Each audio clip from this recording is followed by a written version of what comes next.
তোমার কাছে যে হুট করে স্বাধীনতা ছেড়ে চলে যেতে চাইলো, তার কাছে আসলে তুমি চা পানি হয়ে গেছো। তুমি আর চা একই, যা দৈনন্দিন জীবনে যে কোনো সময় চাইলেই পাওয়া যায়।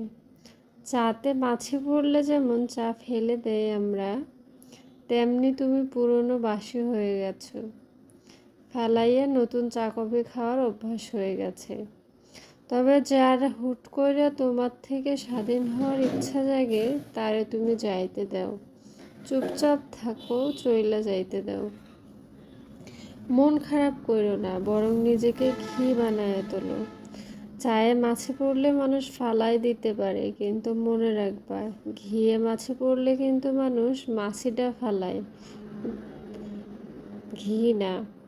তাই নিজেকে ঘি কইরা কইরা তোলে, কেউ আর তোমারে ফালানোর সাহস পাইব না।